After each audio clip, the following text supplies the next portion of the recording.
As a small biz pro, and so we grow. Using procurement, program, and control. I'm a businessman, yes, I'm an entrepreneur. Oh yeah, I'm a businessman, yes, I'm an entrepreneur. Oh yeah, I'm a businessman, yes, I'm an entrepreneur. Hey, good afternoon, everyone. This is the Business Zone with Crystal and Mitchell. Coach Gilbert Buchanan, your small business paramedic. And folks, we haven't talked in a long time. I've been missing you guys.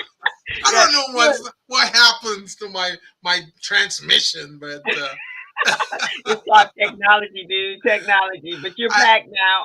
I had some technology issues, guys. So now I'm back, and I'm back, and I'm black, and I'm ready to go. 2024, guys. Let's do this thing. So, for those of you who've missed me for a long time, I want you guys to participate today. I want you guys to go to YouTube. I want you to go to Facebook or LinkedIn. Click on the link, log into the show, and give us your feedback. My co-host, how are you doing today? I am good. And yourself? I am doing great. We have an amazing guest coming on, so I'm pretty psyched about that. Yeah, me too. She's really, really cool. I've been following her for a while, and I just love what she does in our community with our businesses. Just her herself. She reminds me of me. And she's just about what she's about, and so I like her. And today we're going to be talking about the journey to equity and leveling the playing field for women. It appears, and we've talked about this since the beginning of the year here, that women appear to be under attack, both in the business world and out of the business world, and so. Well, they're trying to redefine what the woman is, so that's why it's been under attack. And they're going, "What is a woman? Are you a woman? How do you know you're a woman?" Yeah, right. The sad thing is, Gilbert, why the heck, after however long we've been on this planet, we got to define what a woman is? You know, this is what I realized, man. When people want to grandstand and gaslight, they will come up with all kinds of stuff that makes no doggone sense. You know, just to gaslight and grandstand to make it look like they're intelligent. But the longer you let them speak, the more you see how idiotic they are. Right, exactly right. I mean, because every one of us, if we're breathing on this earth, we have a mama. So that was the very first introduction to the woman. Exactly. The It is mama. so And crazy, man. the mama, if it wasn't for the mama, none of us would be here alive today. I know I wouldn't be here alive if my That's mama hadn't true. been who she was, man. That's how you ate. That's how everything you learn from your mama. You know what's amazing though? When you're a kid, even as a kid, and when you become a grown adult, and you're doing something, and it's questionable what you're doing. In the back of your mind, you're hearing your mom's voice. It's like, hey, that's not right. What are you doing, right? And when we achieve success or anything, like, who are the first person we give thanks to other than God? Our Your moms, mother, right? my I want mom. to thank my mom for standing with me all this time, right? So we know we got to give the woman the props that she deserves, man. It's just we can't listen And to those grandstanders. exactly, because she's the one that you want to celebrate your successes with, your triumphs with. She's the one that you share your pain with when you're hurt. That's the first place you go is to mama, right? Yeah, It all started because you were in her womb, and yeah, so it started there. But you know that your Plymouth Rock is yeah. your mama, right? That's for sure. That's for sure. When Right. you get that, when you had that first boo boo, when you trip and fall and you scratch your knee, right? You didn't run to dad and say, "Dad, I got a boo boo." No. You run straight to mom and say, "Mom," okay, mom is gonna pretend like she's blowing on it, and by blowing on it, it's gonna get better. Even though you know it's not real, you love it. You want it. You know, you go, okay, Right. mom, So let's so blow there on is it no and make it feel better for me. right. So there is no need to redefine the woman. She's Yeah, always been. And I know with my mom, and we've talked about this before. I mean, my mom just. I mean, I just marveled at how she made things happen when she didn't have anything. anything to make it happen. She also, you never knew. I have so many friends that say, I never knew I was poor. Yeah, Man, mama never made me feel like I was poor. I always had a place, a roof over her head. We don't know how she made that happen. We yeah, had food on the table. yeah, She was always there with open arms. She was yes, always there to solve all the problems you had. I mean, yes, you would have a problem and you think like there is just no way they could solve this could be solved, and yeah. then you go tell her, and she goes, "Well, baby, let's do it this way, this way, this way." You're like, "Wow, Mom is a magician, man. she's I'm a telling musician." you, man. See, they, they try to come up with all this stuff, but I don't even listen, man. I don't even listen. All this new wave, modern definitions and philosophies, man. I'm not into that. So I'm old Yeah, school. I'm traditional. right, exactly. And our mothers, they were the caregivers, and that's why women could Nurturers. nurturers that she could easily be the president. She didn't balance books. She didn't Yeah. balance She's the budget. accountant. She's the CPA. She's the president, CEO, the marketing, the marketer, she everything, man.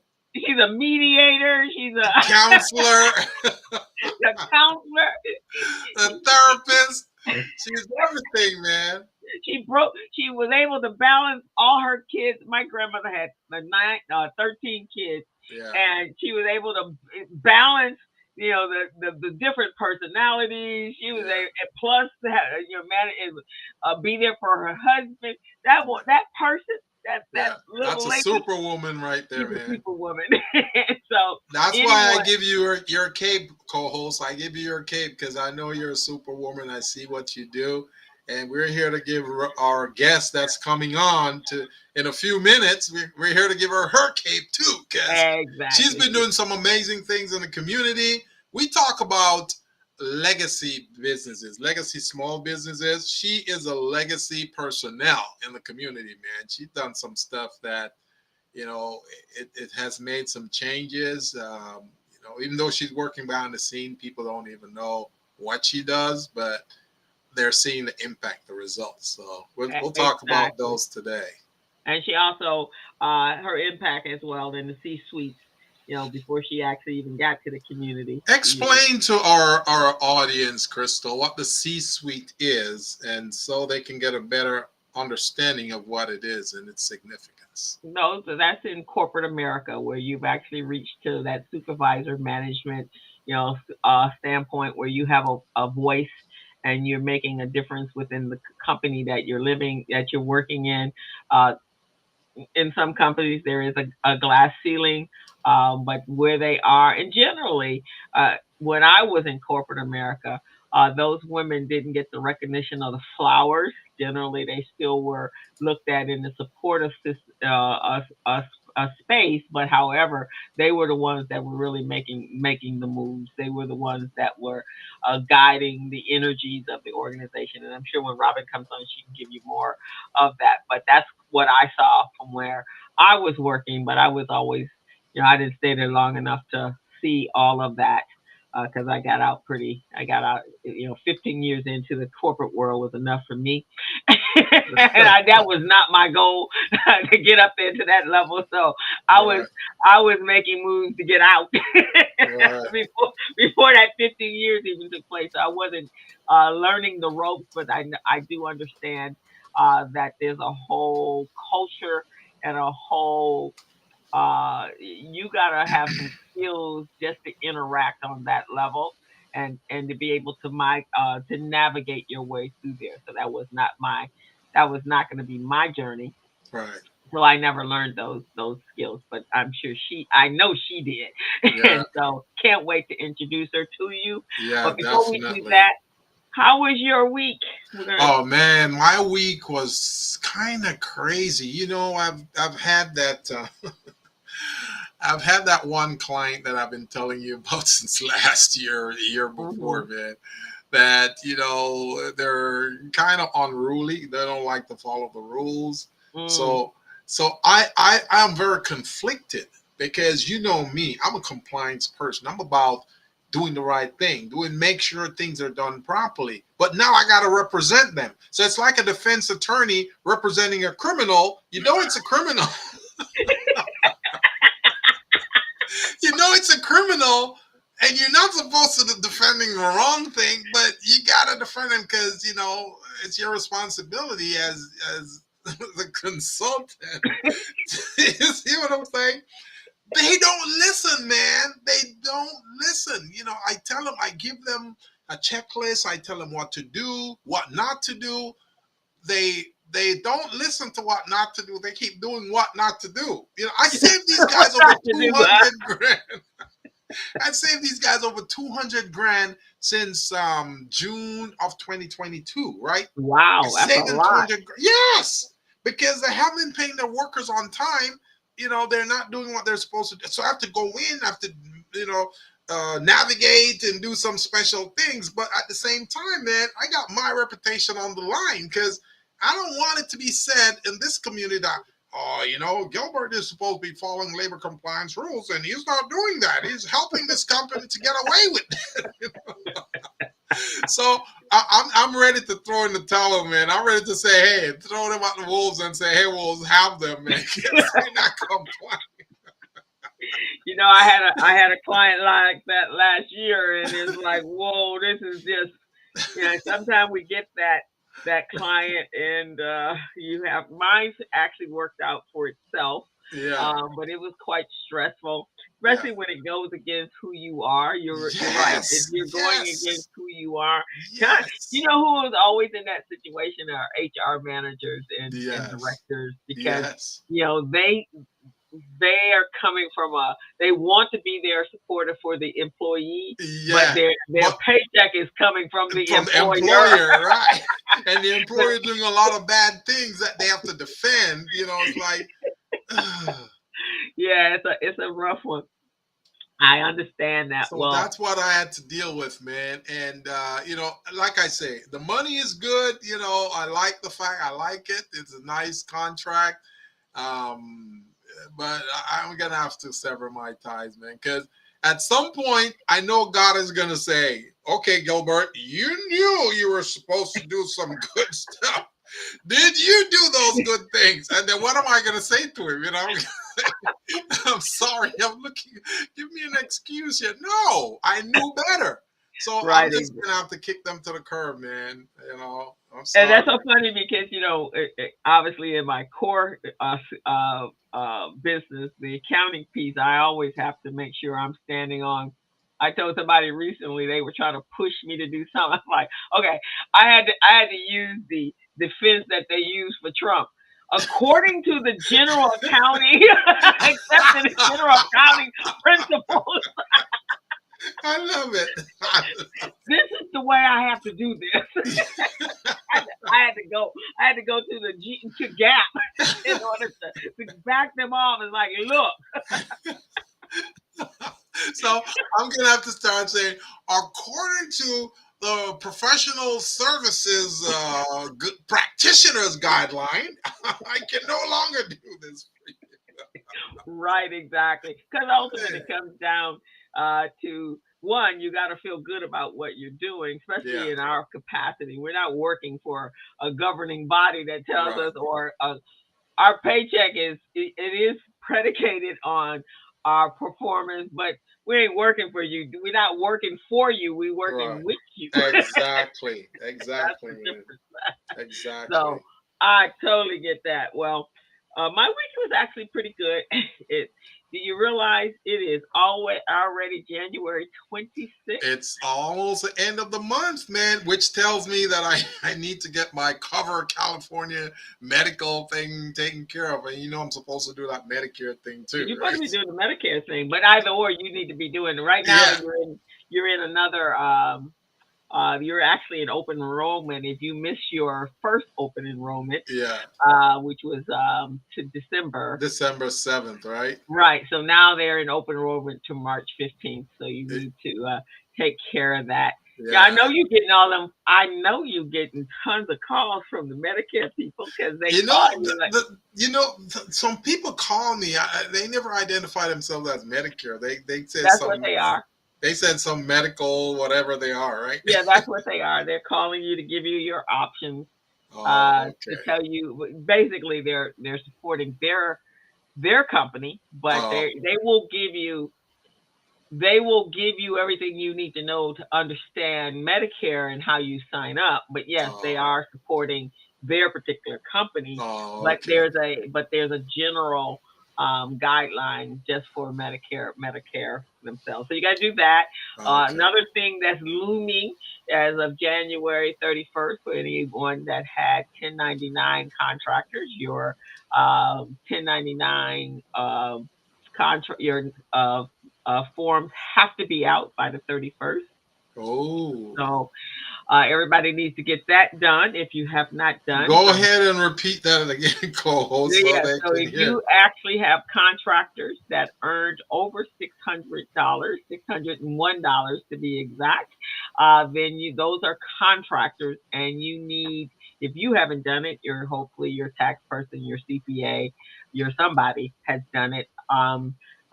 Put together those contractors The and got 1099 they forms, could right? getting their 1099s, process their 1099s to send them out. So that's what I was working on this week. I have a couple of clients, so they will be going out tomorrow, Yeah. put dropping those in the mail. The other thing, if you're doing business in the city of Los Angeles, the business your business tax Tax. is Yeah. due. Your what is it called? The BRTC, Business BRT. Tax Registration Certificate. Yeah, so you should have, if you had not gotten your yellow card Yep, I got from the mine. from the city of Los Angeles, you really truly need to do that. So your deadline for that one is February 29th. I did mine yesterday. If you're making even if so $50,000 or more, you still have to file. I I think think it's you a still have to hundred file thousand, isn't it? if you don't make no money, right? I think it's 100,000 or Yeah, less, isn't hundred it? thousand dollars. Yeah. Um, you won't pay any. You won't be. They won't You won't be assess you any required to pay taxes. any taxes, but you got to file by the deadline. If you don't file by the deadline, guys, you're going to experience what I experienced. They're going to jack you with a $300 tax bill, and you're going to go, wait a second, I made less than 100K. Well, you should have filed. You should have that's what filed. that's what they did to me. When? How long ago was that? Like some 7, 8, 9, 10 years ago. I think. I think actually everybody got hit with that one. When they Really? got You got? three Did you hundred get dollars hit with off the that bat. too? Yeah, yeah. In the very beginning, I did get hit with that. Uh, yeah. But see, here for me, truly, I do not live in the city of Los Angeles. I know, but I live because you in do I live in business, the and unincorporated part of Los Angeles. yeah, But however, I do business. yeah, My contracts are in Los Angeles, so right, one of their requirements is that I am registered with the city of Los yeah, Angeles, especially and it's those. a good thing to do it, maintain it. If you make less than 100K, you don't have to pay, but you got to file. If you make more than 100K, then yes, you pay some taxes, which you're gonna get it back anyway. Because if you're doing business, you're generating revenues, and sometimes the city of Los Angeles has they've got grants or different programs for small businesses that you can participate in and actually win. So whatever you pay for taxes, you're going to get it back anyway once you do those things. You also have the RAMP program. The RAMP is it's an acronym for Procurement and Contracting Opportunity, a database that the city of Los Angeles has. And in there, there's a lot of contract opportunities, small businesses, small and micro businesses. So just so you know, we're speaking to small and micro businesses on this program. If you're a mid-sized business or a large business, not really speaking to you guys, but you guys can also be an ally, an affiliate. You can help out the smaller businesses as well. If you have contracts that you want to subcontract to them, then you can funnel it through us, talk to us, and we can help to train and prepare those businesses for you so that they can comply and everybody is a winner. Right, exactly. So, but compliance is all a part of doing business, especially if you're doing business the right way. So, for those of you, so put that on your calendar, February 29th. If you already have done your financials, you already know how much money you made in 2023. Just go and do it right now, so you don't have to be thinking about that. Then you don't get hit with that $300 assessment. $384, I believe it is. 84, it went up. Yeah. Mine was $300 and they jacked me the last time. And I had the nerve to go into the city's office and say, no, you should not charge me this $300 because I made less than 100K last year. And the lady said, did you file? I said, no. She said, okay, that's where you made your mistake. I was so embarrassed, man. I had my tail between my legs walking out of there because I went in puffing up my chest like I'm gonna cuss these people out because you didn't even call. You went. I went down there, man, puffing up my chest. I'm going, hey, what do you guys mean charging me $300 for not paying taxes when I only made less than 100K last year? And in a nice, calm voice. In a nice, calm voice, you say, but sir, did you file? I said, no. She said, all right. That's Okay, where then. you messed up. Now get the hell out of my face and go pay it. Right, exactly. So make sure you guys do that. Make sure you get your 1099s done. You have to get that to the IRS by February 3rd. So, the clock is ticking. You still have time to get your books together because by April 15th, and this year, I guess it is the 15th, I doubt very seriously if you're going to get a leeway like they did last year. They actually extended taxes all the way to October, and then they even came back and extended it another month. So unless these earthquakes we're having damages something, y'all gonna have to get your taxes in on time this year. So be ready in advance. And I want to slide this one in there too, co-host. So Crystal tells you about the taxes you got to file with the federal government, the taxes you got to file with the city of Los Angeles. I want to throw in the state of California also. So if you're a corporation or an LLC, you got to file your state tax, your business tax with the state by March 15th, guys. March 15th. That's the corporate tax right there. So if you miss that date, you have no excuse. It's now January, so you got about a month and close to a half right there. So you make sure you file that taxes, because if you don't file that $800 that you're supposed to pay, guys, that's going to come with late fees and penalties, and you're not going to like it. If it accumulates up to $4,000, because they usually wait until it accumulates to like $4,000, then they put a block on your account. Then they make your account inactive, so you can't really do business anymore. So keep that in mind, guys. Okay, so Crystal told you about the IRS tax you got to file. She also tell you about the city of Los Angeles business tax you got to file. And I'm telling you about the state of Los Angeles tax that you got, the state of California tax that you got to file if you're a corporation or an LLC. There you go. So there you guys now got the compliance. So we're going to tell you how you can support our channel and what we need you to do for us. And then we're going to bring on our guest because she's waiting and we're excited. And and we're going to get this show on the road. Yes. So to go over to our YouTube channel, hit that subscribe button.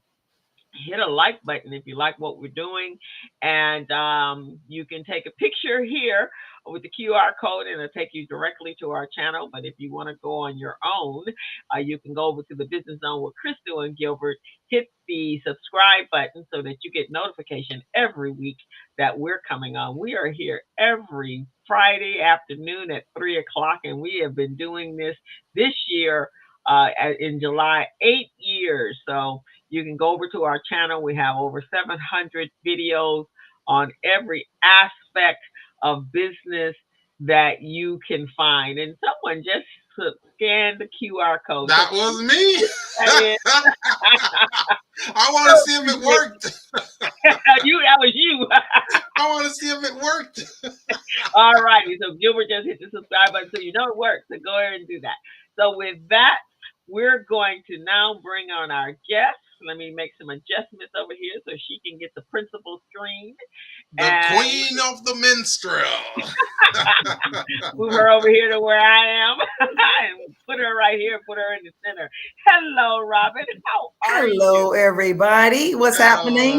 What's happening? Miss Robin Billups. Okay, I kind of rigged up something back here. So, oh, man, it looks before good. anybody, It looks good. Before anybody starts talking about it, I know it's rigged. Okay, I know it's rigged. But guess what? Guess what? You have a pass on that because you're a mom and moms work magic. So you made magic with that. Okay.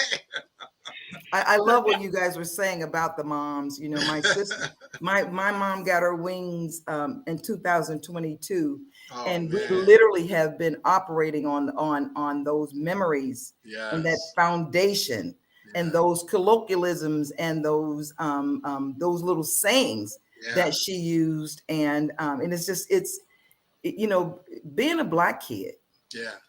Yeah. With a Black mama. Yeah. You know, being a Black kid with a Black mama, they do numbers on you. Yeah. And if you're smart, you're gonna pay attention to the number that they're doing on you. Yeah. While you're going through it, you're saying to yourself, "Why do I have to deal with this chick?" You know. But when I'm in that club, my mom got her wings, and when the first time I heard that my mom got her wings, first thing that came to mind was, "Oh my goodness, I'm in that club of folks who don't have a mom." Right? Yeah. However, my mother lived for 94 years and her mother died in childbirth. Oh, wow. So I had my mom for the 66 years. That's amazing. You know, so yeah. Thank you guys for honoring that. Yeah, for sure. You almost feel, and you know you're not because you're grown, but you feel like an orphan. Like all of a sudden, again, the foundation has just been pulled out from underneath your feet, and your foundation, your rock of Gibraltar is gone. Yes. From the physical. But in Crystal, with that, the listening. If you listened. And Gilbert, you said this. You can hear your mom talking to you. Oh yes, you know, every day. As soon as you're going somewhere or doing something good or bad. Yeah. You know, and the Rose will say, "Baby, that's good." Mm-hmm. And then our Rose will say, "What are you doing?" Now, Robin, I don't know if you know this, but that was my mother's name. I think we shared that before. Yeah. Yes. My mom's name was Rose as well. But I never called her Rose. Let me say that. You know, she was always Mama. Oh, you have to call her mama now. Yeah. You're not too grown not to be slapped. It was like not only slapped, Gilbert, slapped into next week. Exactly. Not only did everything just stopped. If you by some chance lost your own mind and called her by her first name, it's like a cartoon. Everything just went stop. It was just you know, one day I was kind of feeling cheeky with my mom, and I said I don't even remember what I said, but I said something. She was like 10, 15 feet away, right? So I'm going, okay, if she's going to try to run after me, she can't catch me because I'm young. I'm like 15 or 16, right? So, and I was playing soccer, so I'm an athlete. So I said something to her, and the next thing I know, I heard, wham! She threw her slippers at me right in my head. I'm going, how did she do that so fast? And you could not get away. I couldn't get away. Right, exactly. So they're superheroes. So they're super. So let me guys tell you about Robin, and then we're gonna turn it over to Robin, and she's gonna talk to us about the leveling the playing field for women and more about herself. Robin Billups, a former banker, spent her formative years as a national commercial real estate construction financing relationship manager. She averaged 150 plus million annually in loan production before creating a national supplier diversity department. Subsequently, she joined the Women's Business Enterprise, the National Council, the WBNC, a team as the National Business Development Manager, recruiting, retaining, and engaging corporate members across a broad spectrum of public and private entities. She has her own company. It's called the Billups Group. She is affectionately known as the connector within the community. She has a motto that says, "Get in where you fit in." And she is the mother. She's married to Kenneth Billups Jr., and she has two adult sons, Ken the third and Jared, with 6 adorable grandchildren. I actually met her son before I met her. Yeah, But same here. she was circling around, Yeah. and then I met her cousin, and then finally I got to meet her. So with that, welcome to the Business Zone, Robin. We are so happy and thrilled to have you here today. I'm delighted to be here. And these two people are two of my favorite people in the business realm, but more importantly, in my friend zone. Because, you know, when you meet like-minded people who are truly committed to elevating our community, elevating our people, educating our people. I'm sometimes people say I'm rigid, and I'm rigid because I've been behind the curtain. Yeah. I know how the secret sauce is made, and I know what they like and what they don't like. And so I'm delighted to be here. I'm delighted to have this conversation this early in the year because, guys, there's a lot of money on the street. Yes. There is a lot of money on the street. And Crystal and Gilbert are they're Gilbert, you said something that I love. I'm a compliance person too. You know, my degree is in journalism, and I fell into banking when I could not get a job when I moved here with a degree from the University of Missouri, having worked a 40-hour job the whole 4 years I was in college. I had an internship and a job offer from an advertising agency in Chicago, but my boyfriend put a ring on it the month before graduation, and I'm moving to Cali. I was moving to California, so that's when I got here, and you guys can understand this too. I'm at that age where I was the only one, the only Black girl, and my mother's whole thing was, you're going. Yeah. I don't care if you're the only one. You're going to go. You better come back with some information. Yeah, you better be able to deliver something back that showed the value of the time that you spent, right? And so to that, I fell into banking as a management trainee. And I think that that's one of the faux pas of industry right now, not having training available for folks. And especially as we come out of COVID and things have changed, and not offering some type of training and or helping people to take the skill set that they have and be able to transfer those skills to what I call next generation activity. Yes. So yeah, I fell into banking. If I didn't have my HP 12C, I could not do my work. I needed that finance calculator to be able to underwrite those loans. You know. And so when I got to when I was in the training program, I was in there for 8 months, and I did an internship or a special project in HR. I spent 13 weeks on a special project in HR, which helped me understand how corporations operate. I'm 22 years old, newly married from Missouri. They got my little feelings hurt because they didn't pick the Black girl. Strictly, this older Black guy told me after 4 interviews with this one company, baby, they're not going to hire you. You're the wrong color. Dang. And that freaked me out because I had always been the one who would apply and be the one that they picked. Yeah. And so, however, God has a way of telling us what he wants from us. Yeah. That was a part of it, experiential journey. That's what that was. No question about it. And so when I got to lending, the lending part of my training, that's when I realized, to me, lending is storytelling. My job is to tell your story, your credit story, the site, the project, the environment, the community. And I have to sell that story to credit, to appraisal, and to loan administration. Yes. And so that's where the moxie comes from. My initial interview with 25 white males on this selection committee. Yeah. Knocked it out the park. They hired me, and the rest is history. Why did it take so many of them? Because back in the day, this was the savings and loan business. It was a savings and loan business, and they would ensure that every C-suite member was there, Yeah. and then their designee. Because as you were talking about the C-suite earlier, Crystal, the C-suite doesn't do the work. They Right. orchestrate. They orchestrate. They're the Right. conductor. Yes. And so I tell people all the time, if you can't attend, bring a designee. Start creating a bench. Yeah. Start creating a bench so that when you're not there, things can keep moving.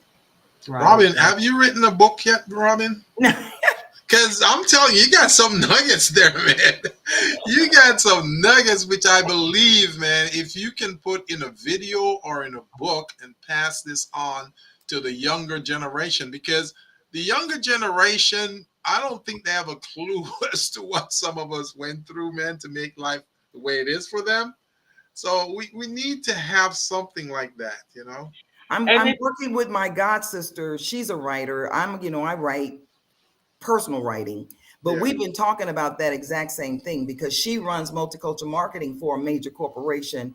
And when they were bought by a bigger bank, the team was like, well, why do we need no multicultural marketing? Because in these young people's minds, their friends are Asian and from this country and that country. They went to college with them. Right. So they don't even really know, or I take that back. They don't really accept the fact that if you of a certain age, you got stripes on your back, gray hair in your head, pressure on your shoulders. You know, they don't get that.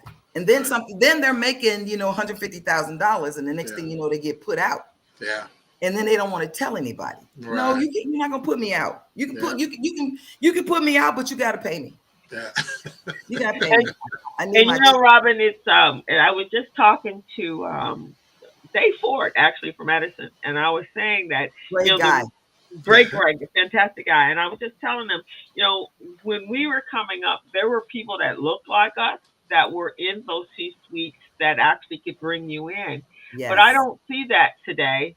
And I don't see anyone reaching back down to pull somebody back up, right? And so from your perspective, how are our young women, and we're talking about women today, not that we're excluding men, we're just talking about women today. How do we help them get to where you are today or where I am today? It was the foundation for me. It was my foundation. I just have a different journey, but corporations are how we actually acquire our experience. Yeah. Right. Yeah. Well, I think that we have a generation of young folks now. They're so highly educated, and they've been coddled. They've been coddled. What I tried to do with my children, my husband and I, we just tried to raise them the way we were raised. I don't believe in this word old school. Yeah. There is the school. Yeah. And we have to prepare them for the marketplace, right? So with young women, what I always ask them is, what organizations do you belong to? Yeah. What are your spiritual beliefs? What are your cultural beliefs? Because that tells me where you are mentally. So I know, as we said earlier, so that I know how to meet you where you are, right? Yeah. And I know the two of you, just like me, we're more than willing to help. Yes. But you have to listen to me. You really do have to listen to me. Yeah. And so when I said earlier that people say, you're rigid, well, I'm very consistent in how I do things and what I say. And so when I'm talking to you, I will say the same thing 5 times. Yeah. And then they finally said, didn't you just repeat yourself? Now you're listening. Yeah, there's a reason for that. I'm repeating myself because you're not hearing me. Yeah. And you're so busy trying to think about, how do I counter what she just said? Mm-hmm. How do I outsmart her? Well, one of the things that I can say to young women is, as I tell my children, I was 25 when I had one, and I was 30 when I had the other. So I got 25 years on you, and I got 30 years on you. I love it. I love it. I love it. And on the balance of that, it's critically important to me that your circle is made up of every generation, right? And so what tends to happen is these newfangled folks, they only stick with their Gen X or Gen Mm-hmm. Z or whatever Yeah. label, Right. the wonderful people have put on them. Whereas the beautiful people, us, we don't need those labels. Yeah. We don't need, don't succumb to the label. Don't succumb to the trends. Yeah. Because if you do, when that goes out of fashion, then what do you have? Yes. Then what do So you have? Exactly. so I'm listening to you, Robin, and I'm watching the screen right now. And I have a partial title for your book. It's called, and I want you to complete it for me. It's called Robin Billups, the Connector. And then underneath that, what would you put underneath that as a subtitle? That's a good one, Gilbert. You see what I'm saying? That's a good Because one. you're really the connector, Yeah, man. yeah. Well, and I just as a kid, even like I said, I've known myself since I was 10, so I'm pretty habitual in Yeah, how I do things, yeah, and so making connections. yeah, I'm the middle kid in my family, so yeah, I mastered how to balance that out, yeah, right? yeah. And so I'll have to think about that, Gilbert. Yeah, so that put that on your homework list because I'm I wrote telling that you, down. you I'm a gotta you the gotta secret. write a book, man. One of the secrets to life is documentation Yes. and taking notes. You know, they talk about a RUI, like RUI Mm-hmm. in the African culture. Mm-hmm. The Rui is the elder person, and right, like a chief or someone like that who has all the knowledge, right, or most of the knowledge. So when that person is getting ready to die, they pass on that knowledge to the next person in Mm-hmm. command so Mm-hmm. that they can share it, because you have to keep all of that knowledge within the community so Correct. people know what's going on, and you never lose track of, the culture and all of that. So to me, you're like a Rui right now, and you're packaging all this wisdom and knowledge and getting ready to pass it down to the next generation, Yeah. man. So Yeah. I can't wait, because Crystal and I, we can't wait to pick your mind, and that mind you got right there. I know you got more stuff that we're not hearing, but we want to get that. So I'm going to ask her questions as we get to picking the mind. So why do you think why is it important for women to be part of the corporate world as well as being in their own businesses? Well, I think that to your earlier point, the corporate world provides you with the understanding the structure of business, right? Mhm. Understanding the culture of business, understanding how to create a mission statement and a vision statement and your elevator pitch and all of these little nuances that go into doing business, right? Mhm. And so with that, let me back up for a minute. I was the first person in my family to go to college, and I knew I was going. I didn't know where I was going. And then when I found out the University of Missouri was like one of the number one journalism schools in the United States and really in the world, I said, okay, I'm going there. And then I said, I heard this word public relations. I'm going to be in public relations. I get there, they had one class. They had one class. Wow. So corporate allows you to learn how to pivot. Yeah. Corporate allows you to learn how to obtain marketable skills. Yeah. People go to work to get a check. I go there to obtain marketable skills. Mhm. And then that way, if you need to pivot, if the market moves in a different way, now you have a book of skills, like you have a book of business, like you have a portfolio of assets. Yeah. Now you have something that you can draw on. So I think that the corporate environment is a great place to learn how to mess up. Mm-hmm. So that when you set up your business, Mhm. now you're setting up your business based on that same kind of structure, right? And while you're in the corporation, you are getting paid to learn. To learn. Exactly right. Everybody's talking about being a lifelong learner. Yeah. That is critical. Yes. It's I love critical. And COVID taught us a lot it. about Oh yeah. what our deficiencies are Mm-hmm. and what we need to focus on. Yes. So the young women to me today, before you decide to set up a business, spend that time in corporate, 2-3 years max. Right. In that time period, if you're purposed and you know what your mission for being there is, then you're gonna spread yourself and engage yourself. And people say, I see you everywhere. Well, the whole mission is because I'm going there to get some information. Yeah. I'm going there to make some connections. I'm going there. Right now I use these electronic business card, right? And people are like, oh wow, that's so today. I say, well, that's what the young people are doing. And then when I give it to a young person, like, oh, Miss Billups, look at you. I'm trying to stay relevant, right? That's right. But I'm saying that to say I have reams and box loads of business cards that I can't throw away. Because there's copious notes on those cards. Right. Who they were, what they shared with me, where did I meet them? And when you open up your business, now you have a book of business that you can draw from, right? Exactly. And you being in the banking industry, and especially the lending industry, that's how you build that pipeline, right? Through people that you've met. So you have to learn, because basically you're a salesperson, so you have to learn how to develop those skill sets.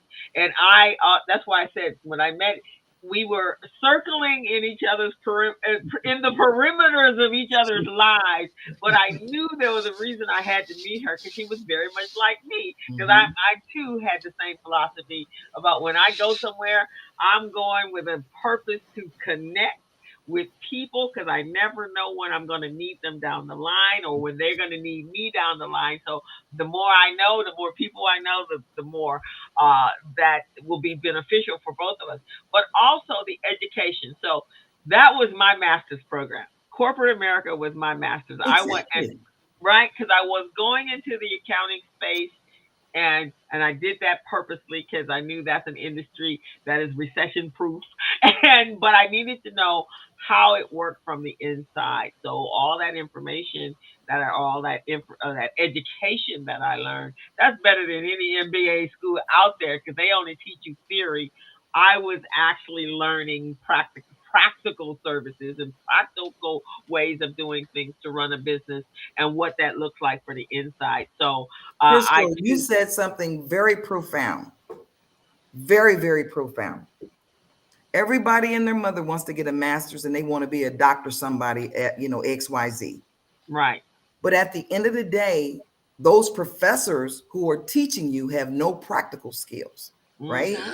So my story, my sister, between me and my baby sister, she's had been in procurement for a long time, and I had just gotten into the supplier diversity realm. And that the blessing for me is my supplier diversity program was actually seated in procurement, right?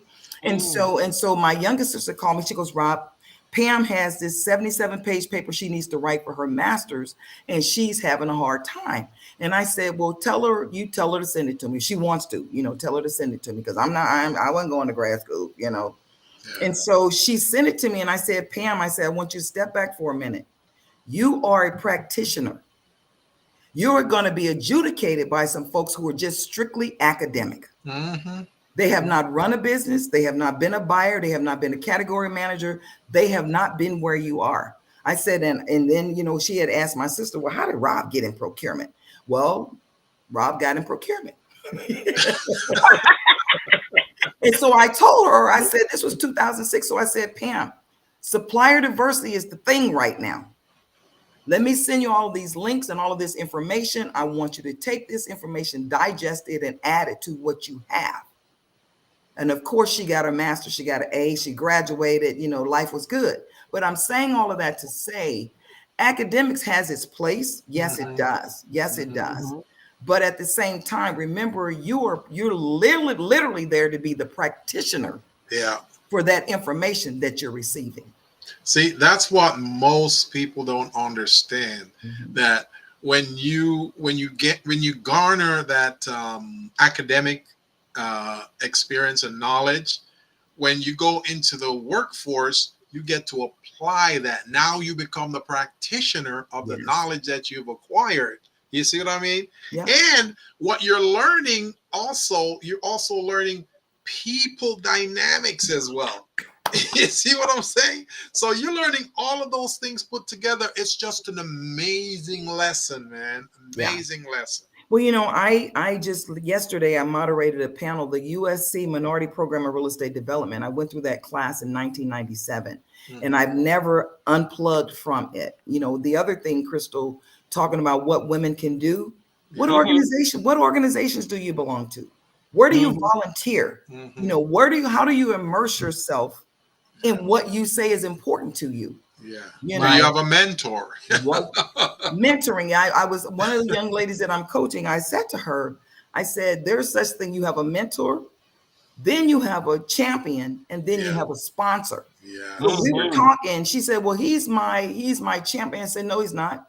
He's your sponsor, because he's been talking about you upline without you even being present. Yes.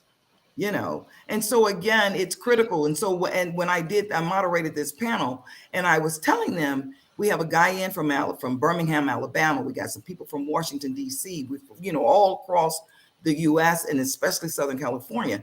And one of the things that I always say is, make sure you're aligned with the professional organizations of the industry that you're interested in. Yeah. You might be the only one. You might be the only one. Yeah. There might be 5 and there's only 2 real ones. Yeah, that's true.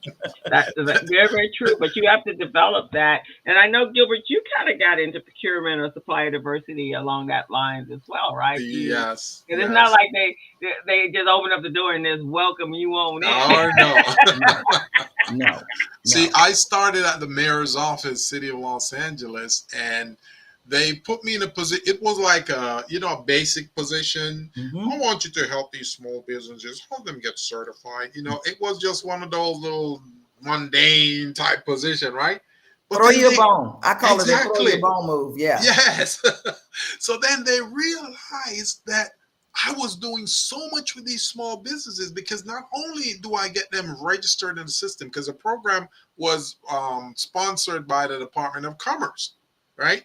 So they figure more or less, I'll just do some basic stuff, get people in the database so they can have a list and say, yeah, we got these many small businesses. But what I was doing is not only was I registering them, but I also matching them up with contract opportunities within the city. And that's where I learned that they have 9 general managers at the city of Los Angeles.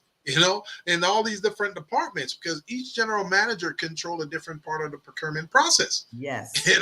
So those are the things that I learned. And that's how we came up. We designed this platform, Robin. I don't know if you know this. We designed this platform called the Bavin, LA Bavin. That's us. We did that in 1999. I remember. Yeah. And they now changed it to RAM, but that's what we did back then. And the Department of Commerce, they gave me this award, this big old plaque for registering so many, because they never had so many small businesses registered in there before. And that's how I got started in procurement. Then I went on to Metro and LACCD and LAUSD, and it's just amazing, man. Just amazing. Well, how I explain it, because again, I'm a construction lender. Yeah. Commercial real estate construction lending, 25. I think I've been doing it for like 25 years, right? Yes. And I turned 50, and I say, you know what? It's such thing as age, race, and sex discrimination. Let me go get some other skills. Yeah. So this opportunity crosses my desk, and I read it, and I'm like, I could do this, I think. But I'm going to go in there and tell him I can do it, right? Oh, for sure. So I called Mr. Larry Morgan, and I said, Mr. Morgan, my name is Robin Morgan Billups. We could be some kin. He goes, well, Robin, I'm a 6'6" white guy from Cincinnati, Ohio. And I said, well, my grandfather, George Morgan, was a petite little white Irishman. He married a big old chocolate Amazon woman, and the rest is history, And so he said, oh, I have to send for you. So I went to Cincinnati and interviewed with him in the hotel. Yeah. And he made me an offer right then and there. Wow. Right? That's amazing. But the beautiful thing is he was chief procurement officer. So everybody reported up through him, and he was bringing supplier diversity under his tutelage, right? Yes. And what you know is that supplier diversity is supply chain inclusion. That's all right. it is. That's right. That's all it is. It's supply chain inclusion. Yeah. Yeah. That's amazing, wow. man. That now you see why I'm telling you that you got to have that book, because all this stuff you're telling us, man, these are nuggets. I told him that as well. That's why he's forcing. That's why he's insisting that you have your book as well. Well, I think the three of us could do something though. That's Seriously. so. I really do. So. Crystal and I have been talking about that. When she Yeah. asked me to join her on the community briefing, one, I Yes. was honored. Yes. But I said to her, I won't do commercials. If it's for commercials and for politicos to come on there when it's time for them to get reelected, then I can't do it. Right. But Right. if the mission, which is what her mission was, if the mission is to impart information and resources so that when people hang up, like when they hang up today, they should be able to use some of the nuggets, as you mentioned, Gilbert. Yes. They should be able to use these nuggets and go get something done. Right. Yeah. Mm-hmm. And that's why I give her flowers so much, man. Yeah. Because when COVID started, the epidemic, got launched and big, and everybody started getting afraid and staying home and all of that, she was the one who stood up and said, "Hey, I'm not gonna just lay down and die and let them feed us all this bogus information. I'm gonna go out there and I'm gonna get the right information and pass it on to the people." Yes. She did that. Nobody else. I don't see anyone else in any other community, any other state doing that. She did it, right? And perfect. She galvanized this group. She galvanized you, Greg, Stephen, and everybody. And you guys were able to get people who were experts in those areas to come and speak to it. And that to me was amazing, man. That's amazing. Well, and I see you the same way, Robin. Well, you know what I'm just enamored with her. Yeah. Because she's enamored with Dr. George Fraser. Yeah. And, he's been my businessman crush forever. and strictly because every word out of his mouth, he's bowling strikes. Every word he's bowling. Yeah. He is batting 1,000. He's bowling strikes. He deeply cares about us. Yeah. Yes, he does. And as he said, you have to learn until the Lord sends you to calls you home, right? You have to expose yourself until the Lord calls you home. Yeah. And you know so, go ahead, Crystal. No, it's okay. You know, Robin, it's amazing. So in 2021, December 2021, I got hit with COVID. I know how I got hit. We've been praying for you, brother. It really broke my heart. Thank you for that. I really appreciate you. And I was in the hospital. I was laid up in the bed. And all I could think about, Robin, is did I ever help all the small businesses that I was supposed to help? And if I do get a chance to walk out of here, how much more I need to do for these small businesses. You see what I'm saying? That's all I thought about on the back. I wasn't thinking about, anything else like some other people when, they figure, okay, I'm going to die. And they're thinking about, I'm thinking about small businesses because I knew I'm here for a purpose, just like you and Crystal. We're here for a purpose. Gilbert, what you did is October 2021, I had a crisis with my non-Hodgkin's lymphoma. Yeah. And I was in a hospital for a month. Wow. And my other business partner, Michael Anderson, introduced me to a colleague, a friend of his that was at the City of Hope. And I met this woman in 2 weeks. I was at the City of Hope. Wow. And when I went through that crisis, I said, I've known God since I was 10 years old. Mm-hmm. And I said, when I got to the gate, because I was intubated, ventilated, coma. I mean, I'm talking really bad. You were ready. I was at the gate. I had to go to the gate. Dang. And when I got to the gate, I said, you told me to, this I talk to God just like, you told me to tell you the desires of my heart. You're not ready for me and I'm not ready for you. You done gave me a husband, kids, grandkids, and this community work that I do, and I'm not finished. However, I am a nevertheless girl. So if I got to come in, bring me now. I don't want to be laying up in here, everybody, crying over me and all of that. Right. And he sent me back. And to your point, we know why we're here. Yes. Mm-hmm. Yes. He said to go to the highways and the byways and the hedges and especially those who are the least of us. Yes. And and when I was preparing for this, I've been collecting up articles. I got 12 million of them.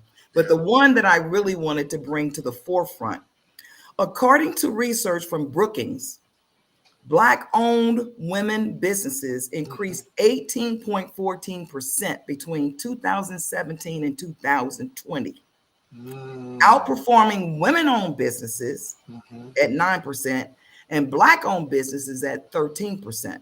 And this thing goes on to say, Black women are the fastest growing demographic of entrepreneurs in the country. Black women are widely talented, but are less included in traditional corporate opportunities. That's true. So when I look at my background with 25 plus years in commercial real estate experience, if I wanted to go back into the industry, I probably couldn't. I probably couldn't. Because I'm confident. Yeah. I'm a thoroughbred. Yes. What tends to happen in the marketplace today, people hire you and then they want to micromanage the weeds. Yeah. And that's why Crystal got out when she got out. Yeah. Because you start to see that. And so what I tell these young women is be purposed while you're in there so that you have an exit strategy. But before you enact that exit strategy, make sure you got everything you were supposed to get while you were there. While you were there. Yeah. And it's so important to do that. And yes, I got out because I knew, like you, I knew my journey was going to be an entrepreneur. And I just had to trust in the Lord to let him, when I walked away, like, okay, I'm following you. And so therefore you need to make this work because this is what I'm doing. But I also knew that, one, I was a horrible employee because they wanted to pigeonhole. You got to know your weaknesses, girl. Actually, I don't think you're a horrible employee. I think you recognize that you're an entrepreneur, and there's no way you're going to fit into that box that they're trying to. I couldn't fit in the box. I couldn't operate within those little bitty tiny boxes. I'm just too big for the box. And so I had to get out the box. But I did acquire a lot in learning how to navigate with how other people work within the box, right? So it helps me in helping small businesses make that transition from being an employee to an employer, which is a big thing for that to happen. Robin, so based upon who we are and what we've learned in our journey, what do we see as some of the challenges that women have today, and what are some strategies they can use to overcome those challenges in order to be role models? I think everyone should operate with like we do. There's got to be a give back. There's got to be a give back before we leave this planet. Just like Gilbert says, have I done everything that I was supposed to do? You have said that before, and you've been there, so you really understand that. Some of us talk in theory, but you actually have been there. And so, what are some of those challenges, and then what are some solutions or challenge strategies they can use that they can use? Well, I said for 2024, I'm no longer going to focus on the challenges.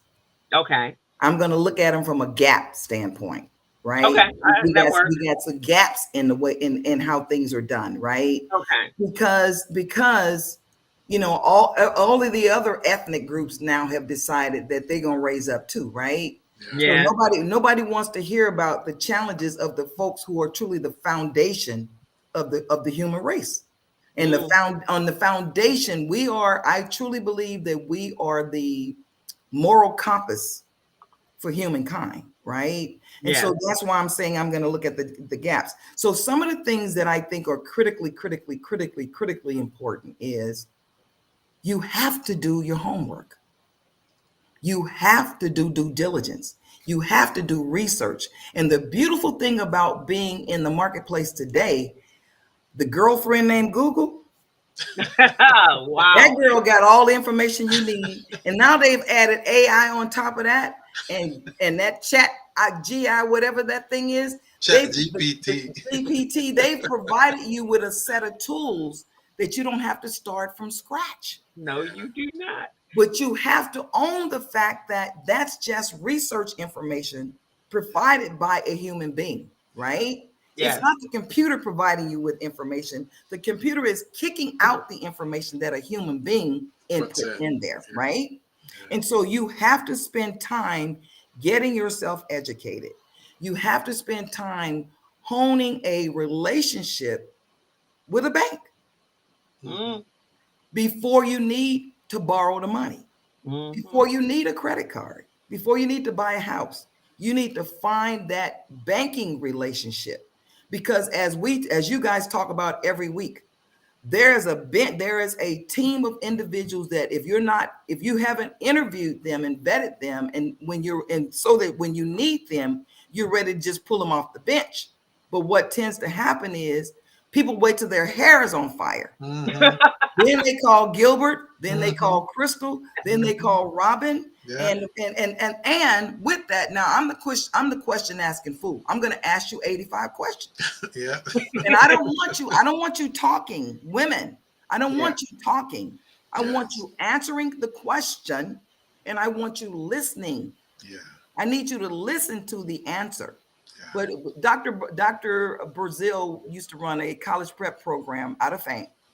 And one of the things he said is he always used to say, answer to the call of the question. Yeah. Don't do like no 45. Don't do like these news people do nowadays. Nobody talks the news. They're talking about what they did for the weekend. And, did you experience that? No, this is news. This is supposed to be information that you're Yeah. impart to me. And then the other thing is, I think it's so critical this is making me crazy. You have to take notes. Yeah. Oh, You yeah. have to take notes, and you have to put stuff in writing. Yeah. Now, if they don't put it in writing, then you memorialize it and send it to them. Because when this mess hit the fan, you got your notes. That's where the accountability comes in. That's where the accountability comes in. Yeah. Because we don't have enough money to file enough lawsuits to cover to get the equity that we need, right? But as my friend Minnie Gant used to say, she ran loan administration in several of the companies that I work for. We used to go with each other. You know how it is. You find the right people that you can work with, girl. They got a position over here. I need you to come on over here. Yeah. But Minnie was from Mississippi, and she used to always say, put the pencil to their butt. Mm-hmm. That means write it down, document it, so that when you are called, when you put up for charges, I will pull up this little book right here, and I will say on September the 7th of 2023 at 3:30, I list who all was in the meeting. And when they comment, I put their initials by the comment. Yeah. Yeah. And Robin, that is so true. I worked in a company, and I think it was a setup from day one, because the controller brought me in, and I think the owners were they didn't really want him to do that, and so they had a problem with their software. Their accounting software was just crap. It was just really just crap, and so they had this their accounts receivable problem, and every time you get the information into the system, it would crash, and then it would leave out everything, right? So when I came in, the person before they let that person go, because that person couldn't accomplish what they wanted, was to clear up all their accounts receivable. When I came in, I'm like you, very detailed, very compliant, very rigid when it comes to accounting. There's rules and regulations, and so I would go back and I do my research. It's like, well, wow, this person has been called 4 or 5 times on the same issue. What's the problem? Why are you guys? And it's showing in the system that is still open. But then when I would call the people, they're like, no, I paid that. This is like the 9th call you guys have made to me. So finally I went to them and I said, look, you need to change your accounting system. It keeps crashing. So it no longer, all the information is garbage. And they were like, no, no, no, no, no. So of course I could fast forward. They're ready to fire me. It's like, dude, no, let me bring you my folder with the number of calls that I made. Every time it crashes, I have my notes, I have my times, I have my everything. I said, so if you gonna fire me, that's fine. But no, it ain't the people. It's not the human power. It's the fact that you don't want to invest in getting a new system or upgrading that system so it will work. So I'm not. You ain't. I'm not gonna walk away here. You telling me is another person didn't work. No, this person did work. So here's my info, and I'm gonna leave this with you. But I got my copies too, because you Exactly. gotta have your receipts. You have your receipts. You have to have Gotta have receipts. your receipts. And so as they enter, I think that at this point, and Crystal is doing this, we need to get these guys in the 5th grade. Yeah. We Yeah. start, in our family, we start talking resume in the 5th grade. Yeah. Yes. So that you learn how to narrate success. So that Yes. you learn how to communicate Yeah. in an environment where they're not necessarily wanting you to be there, Yeah. but the value add that you bring Yeah. makes them have to really, really question, oh, wait a minute. I don't think we want to do that, Yeah. And so, and the other thing that I will say is this: when your gut starts telling you something is up, that's the spirit talking to you. Mm-hmm. Yes, it is. And when you don't listen to that, and then the next thing you know, they telling you to get your purse and your keys because we Yeah. no longer need your services. Yeah. And you Right. didn't prepare. You didn't prepare. Right. You didn't prepare for that exit that they're providing you. And so, Right. so again, I think that it's you have to have this banking relationship. And in doing that, part of that to me is being a part of an SBDC, Small Business Development Agency, Yeah. and also for being a part of a CDFI, Yeah. the Community Development Finance Institute. These CDFI is set up by the banks to get you ready to be bankable. Yeah. And their underwriting criteria is a lot more flexible than a rigid regulated banking institution. Yeah. And so again, they're using this language that common sense isn't common anymore. Common sense isn't common because people don't use their common sense. Yeah. Yeah. It's after the fact that they say, oh, wow, I was thinking about that.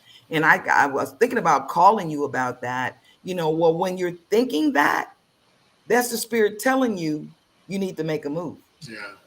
Make that call. And I also think that you should be in tune to that, not just lackadaisically walking around thinking that you're protected by some unseen protection guide. You need to. So here's my thing. So that I did make sure of, even though I knew that was going to be my space. I made sure that I was one of the most important people as far as knowledge and information on the property, that people came to me because I had the resources, and it usually is demonstrated. A lot of people take this as an insult, but when they start sending new people to you because they know you got the information, that means you have value. Yeah. And it's just how you distribute that value, and then to make sure they understand that you're valuable. So when you leave, so when I left the world that I did work in, that company came to me as a client. Yeah, and I made them an offer they couldn't refuse. Yeah. And I'm like, okay, we both know you're going to be calling me afterwards when I leave here, because I'm the keeper of the information. Yeah. So you have to be the keeper. Well, all companies have their own culture and their processes and all of that. So really what you have to do is set up your own culture and your own process, right? Right. And so when Crystal, that was a very valid point that I was talking to my younger sister earlier today about this. Our moms did that number on us. Yeah. You're not going to say, because people say you're so directional. Because Rose was one of those people. Don't tell me it's the house with the white house with the tree in front of it. Is it on the north side of the street or the south side of the street? Are you heading west? So she was that kind of dictator, kind of educator. Right. See, that is a good thing, because a lot of women don't think like that. They when it comes to directions, they don't think like that.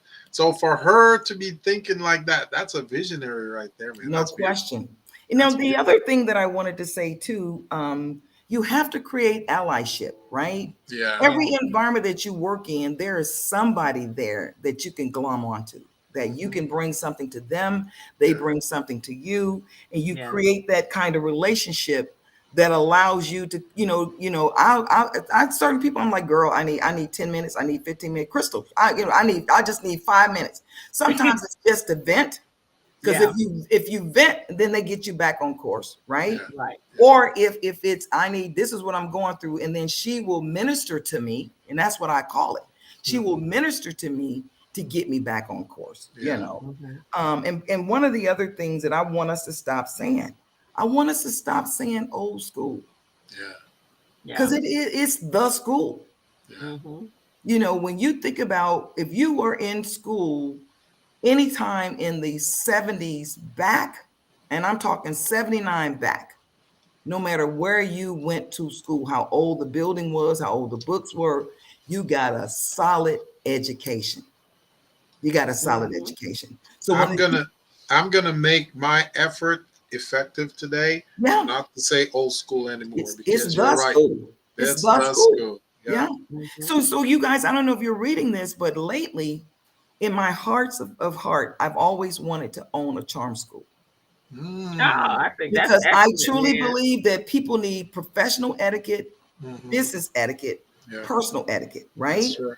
And Mhm. so now I just read last week on LinkedIn, they're paying $4,000 or $5,000 for people to come in and provide this business etiquette, professional etiquette, because people have learned how to be so lackadaisical, word you use, Gilbert. Yeah. They've been so lackadaisical about their persona, Yeah. the way Mhm. they interact with people, the way they carry themselves.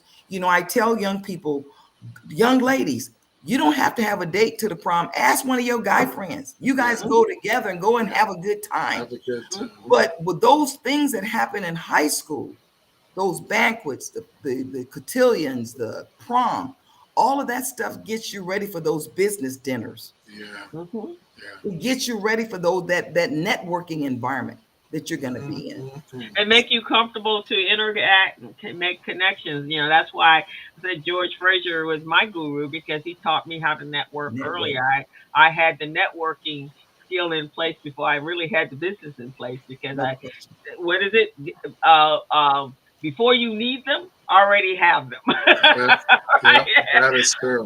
Before you need them. So Gilbert, when the and also when I think when you do that, the earth aligns itself to bring you the people when you need those people, Yes. right? So Yeah. when I did the and really truly the community briefing was a one-off webinar, and I got a call from Stephen and said, I want in on this. I'm like, what do you want in on? And then what you just did, is that weekly? It wasn't supposed to be, but okay, let me think about it, because I'm an entrepreneur, man. If there's an opportunity, I know how to jump on the opportunity. And then at that point, Robin, she came in as a co-guest one day. Like, oh, okay, I like that energy. Gotta have women energy along with the men energy. Yeah, and I'm about collaboration. Yeah. So, yeah, and Robin I has a lot of resources. I've got a question for you, Robin. Sure. This is a question that I've never asked a female guest on this show before. With your knowledge base and your wisdom, I feel you can be someone who can provide us some insight into this. So, you've heard about OnlyFans, right? That's going on out there right now. All the girls, most of the girls are doing OnlyFans. They're sexualizing themselves online, they're becoming sex workers, right? Have you heard of that? no. No, Uh, You've never heard of it? but I'm listening. Oh, that's what's going on right now. Most of the young girls right now who they're making 100,000, whatever more, even up to 1 million, is by doing OnlyFans, selling themselves, nude pictures, their bodies are online, having sex online, that type of thing. My question to you is, as a Rui in the community, I love that. how do you see? And I'll give you some more background.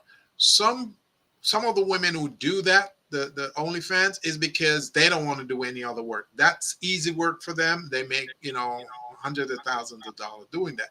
How do you see these women moving further into the future by doing OnlyFans as opposed to being an entrepreneur and doing some real hard work like you and Crystal are doing to help the community and help growth and development and providing knowledge. How do you see them doing that versus the real entrepreneurship? I mean, well, let me say this, two things. One, I'm not going to be on the judgment seat, but I have an opinion, yeah, right?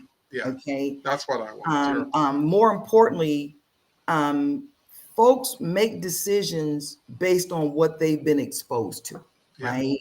My mother owned a beauty shop. yeah, And in that beauty shop, just like in the barbershop, you get introduced to any and every kind of body, right, right? Mhm. right. When we were growing up, the stroll girls, the girls that was on the stroll, and the guy and the pimps that owned them, Yeah, Mhm. they still took care of the kids in the neighborhood. yeah, Go to school. I'm gonna tell your mama I saw you. They would make sure you went where you were supposed to be. yeah, Mhm. Now we're in a society that everybody's trying to make a fast dollar, right? Mhm. yeah, So Gilbert, what they've decided to do, they're not going to let a man control that. Now they're going to be their own pimp, yeah, right? So Mhm. they're very entrepreneurial. yeah, It's just like, folks who rob folks and steal and all of that. They are entrepreneurial, but you have to take that energy and put it in a place where the law isn't looking for you, right? But more importantly, with these young women, I used to be the finest thing walk in the room, okay?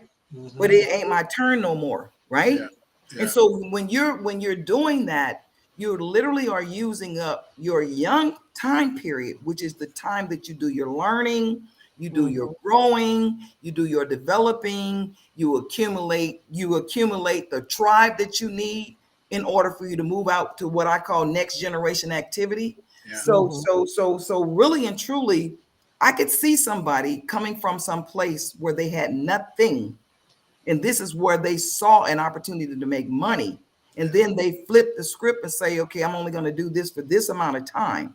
And then I'm going to take the money that I've made and do something, legitimate and legal and above board, right? right, But it becomes a thing of this internet thing is killing ethics and morals and standards and families and because these people are in these boxes, just like we sitting in this box right now talking to each other, yeah, we Mhm. can we can hide from what reality looks like, yeah, right? Right. And what they are not thinking about is, if that same chick put on a suit and went to a business meeting, would that guy have a meeting with her? right, Yeah. right, Right? It's just like, when they say when the politicians come to the Black Baptist Church right before election, right? yeah. Now, if we let them come in right before election, whose fault is it? Right. That's Exactly. You Whose ours. let fault them. is it? So, Yeah. so, so, so part of it is, and people say I'm rigid about this kind of stuff, but at some point in your life, it's all on you. It's not where you came from, what you didn't have, what you didn't receive, Yeah, how you were treated. At some point, you have to develop a moxie in yourself that I'm not going down this road anymore. right, Yesterday on the news, there was a young man, he's 35 years old, he's teaching himself how to read. yeah, And he's on Facebook. yeah, And he Right. started out with, like, I think he said like 88,000, some whatever crazy number of followers. Now he got over 3 million followers. yeah, Because think about it, he was person enough to come out and say, this is what I don't have. mm-hmm. Mhm. And I'm not going to school. I'm going to teach myself how to read. He got online and he illuminated it for other folks. And then he's been encouraged by people. So with these women, if they're amenable to it, a sister like myself, a sister like Crystal, the women that we know, the women the guys that we would be willing to help them Yeah, Mhm. make that pivot. But at the end of the day, an individual has to want to. See, That's I the truly one thing. believe, I truly believe you cannot help an individual till they're ready to be helped. I don't care how right, much you want to, I don't care yeah, how much money you throw at it, I don't care how much time you put into it, until they're ready to receive it, mm-hmm. they're on their own. And I See, and I Marie, think go ahead, Chris. I think also when you talk about having the charm school, so here's I think the difference between this our generation, the new generation. Those were things that our parents, our mother, our aunts, that drum that into us, the behavior, Yes. right? The Yes. how you sit, how you eat, how you Yeah. behave. There's Yeah. a time and place for everything. There's Mm-hmm. an outfit for every occasion, and Mm-hmm. here's what it needs to look like. And you're not Mm-hmm. leaving my house looking like that. So when we Mm-hmm. were young girls walking, you know, mini skirts became popular when I was in high school, right? And you're like, no, you're not walking out of my house like that. Mm-hmm. I'm sorry. And then you're like, but you're not everybody else. You my Right. child, right? Right. And Right. so it that voice in the back of your head when you went to church, you didn't go with a skirt up to wherever it was because Mm-hmm. that wasn't the place you wore that, right?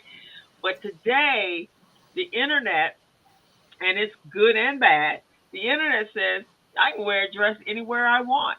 And also, when you look at the video world, it's telling you, you look at the Beyoncés, you look at the Carly B's, they making big money with everything all out.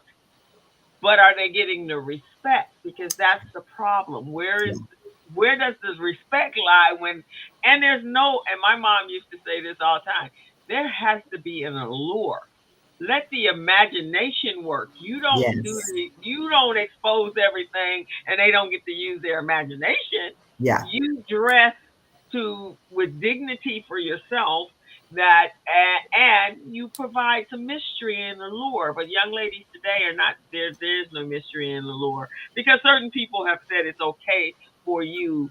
That behavior has been rewarded. The Kardashians kind of created that behavior, bad press, good press. It doesn't really matter. It's just how we get adorned, right? Whether it's for the good or the bad.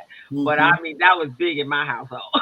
See, that's where I'm coming from because this Mm-hmm. show is about leveling up the playing field, Mm-hmm. equaling the play. You see what I mean? So when girls behave like that, where they're selling themselves and sexuality online for money, it might be a lot of money. Yeah, it might be more money than I ever made in a lifetime. I understand.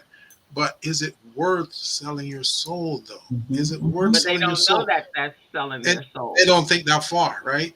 And the Because it's thing, about the money. yeah, and the thing about it is, a lot of them are talking, I'm an independent woman and independent that, which is just smoke because at some point they're going to need the man to coexist with for certain things, right? And just the fact that they're doing these things, oh, if a man can do it, I can do it. Well, if a man is want to denigrate himself and do all of that, do you want to do that too just to say I'm equal? I mean, Mm-hmm. come on. Yeah. So Well, the, the, and you're bringing up some exceptional points, but at the end of the day, you have to decide what Mm-hmm. there's a long runway for life, right? yeah, You got Mm-hmm. a journey that you're on. And when we all look back, we got some periods and some times and some things that we've done that we say, and people that we roll with, and we say to ourselves, Lord have mercy, Jesus Christ, thank you for the mercy and the grace. Because I was somewhere that my mama would have killed me if she had known I was there. hmm This could have happened to me and that could have happened to me. I yeah, was telling a friend of mine when we were pledging this is my 50th year of being an Alpha Kappa Alpha sorority incorporated. really, All Yes, right. I Congratulations. pledged second semester freshman year. We're in the country in college town out in the boonies of Missouri. Missouri is just north of the Mason-Dixon line, right? yeah, Mm. The big sisters and took us out there, and now we got to figure out how to get back. We hmm hitchhiking. yeah. We hitchhiking. You know And that was and a no no. and Your while mama you're gave doing you that that. in the back of your mind, you're hearing Mama's voice, right? I'm saying, if Lord have mercy, if Rose finds out, remember y'all remember that statement? I'm gonna beat the black off of you. Right. Uh-huh. Or if you get killed, I'm gonna I'm bring you gonna back kill and you. kill you again for being so stupid. Like, Oh are So, you yeah. so serious? I think it's critical for us as people. Which Crystal, you said this, and one of the things that Bernard Kinsey, when I first met him, because both of my sons went to Florida A&M, and I became very close to he and Shirley. And one of the things Bernard always said is, leave the ladder down, Yeah. right? Mhm. We've let this program. This program is telling people these 3 people have left the ladder down. Mm-hmm. So now we can't tell you to get on the ladder, Right. but if you get on the ladder, Right. we're going to be there to help pull you up. Yes. Right. Exactly. We're going to be there to help pull you up, you know. And that is so critical that you're saying that, because that's the point I was trying to make here, that, you know, they're going into that area and calling it entrepreneurship. But we know with true entrepreneurship, you know, we're here to provide resources, coaching, helping, you know, connection like you're doing, you know, Crystal doing her mentorship, you know, she teaches the kids, you know, biz camp and all of that. So all of those things put together, we're saying, hey, if we want to level up the playing field, equal the playing field, here are some resources that we can help you with. You know, why go over there where you're losing your value, you're losing your respect and all of that just to make some money now, and then in 5 years, you know, you're not going to get that family life and relationship you need, you know. Here's a prime example, Anglo female who just wrote this book that was Hugh Hefner's last wife. 20-something years old, friend invites her to a party. He picks her out of the crowd. And literally, she said the whole mission for her being there was to prop him up. And now that she's free, she's reflecting on, why did I do that? And why did I think that I could be his savior when I really needed to be saving myself, right? Right. And so we're saying to our audience here, your past does not have to look like your future. Your past does not dictate your future. There are so many resources out here, starting with the Business Zone. You guys are doing this every week. Every week, community briefing every Thursday. And the mission is to bring folks who got stripes on their back, gray hair, wisdom and knowledge, you know, that they are freely willing to impart. And I'll say this, you will meet I've met some young women lately, and they were like, Miss Billups, do you mind? I said, baby, you know, you got everything I got. Because I see you.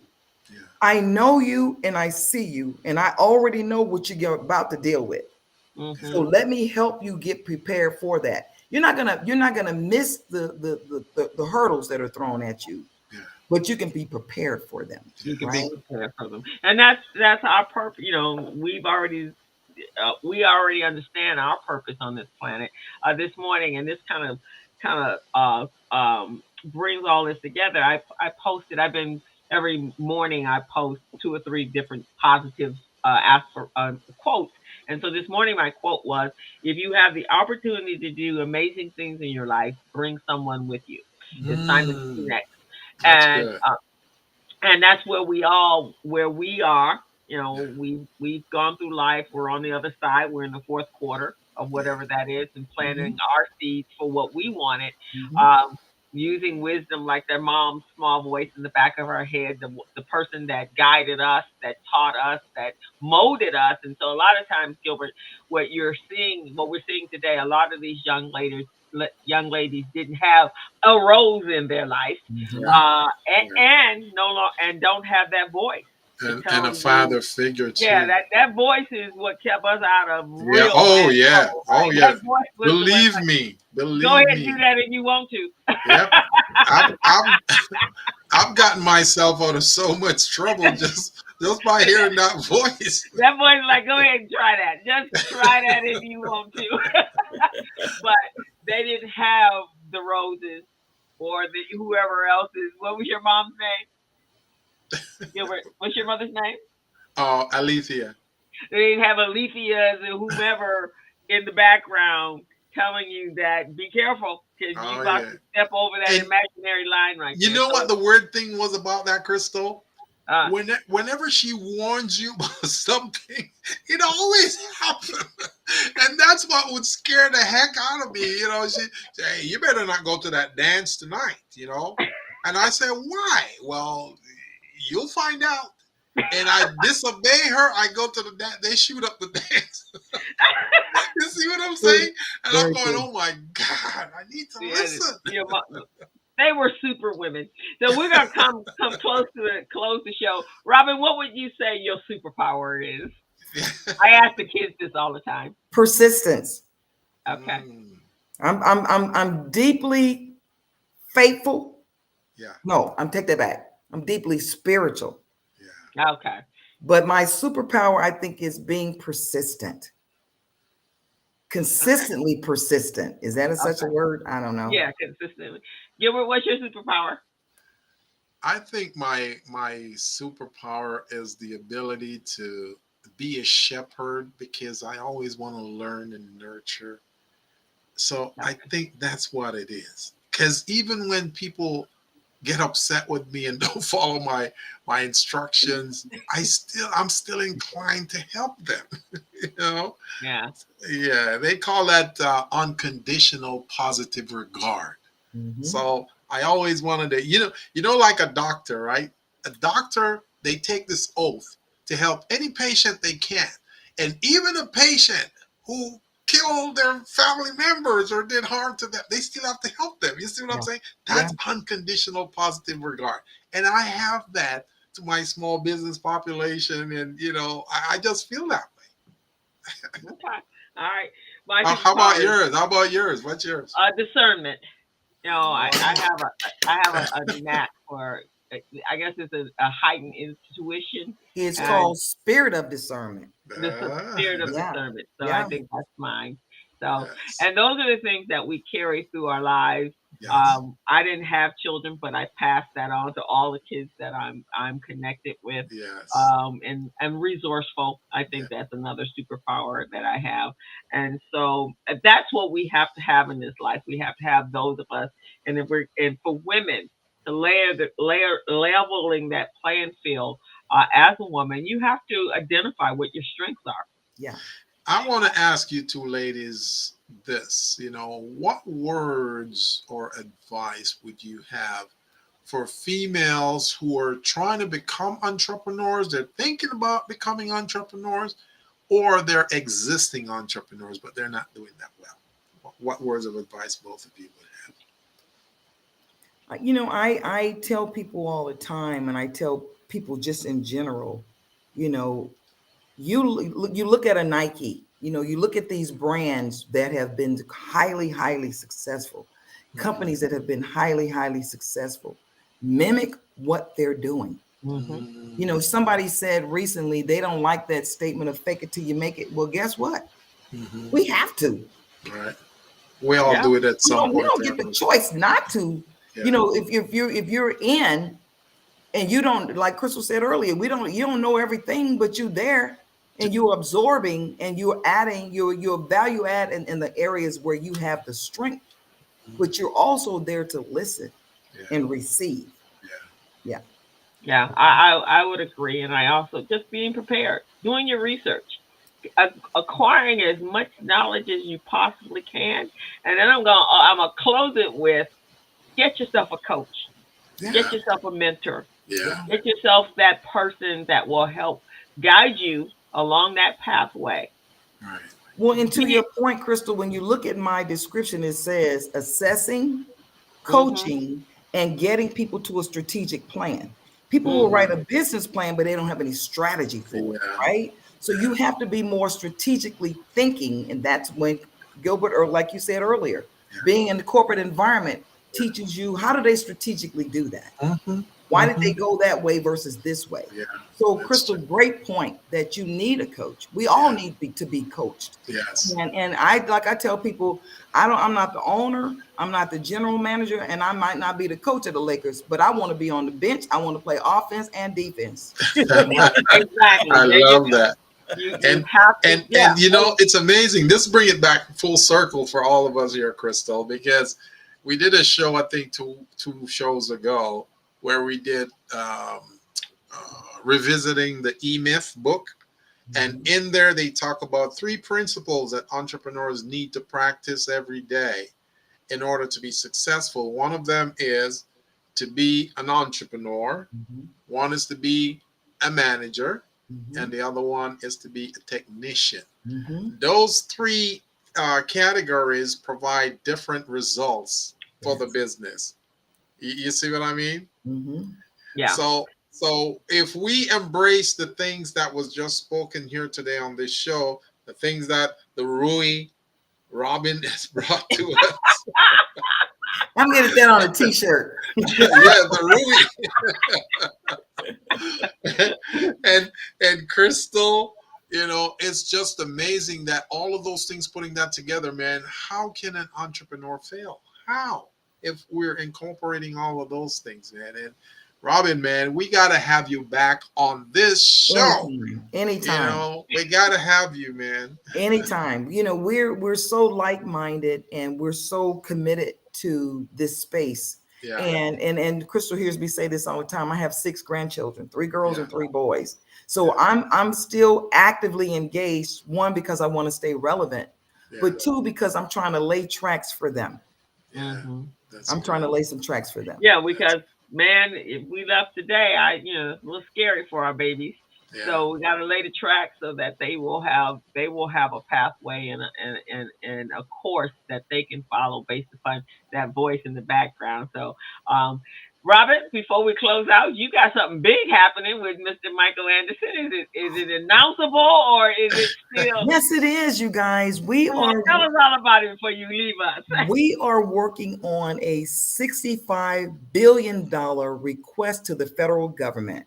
Mm. The project is a master plan around the 24 transit corridors in LA County.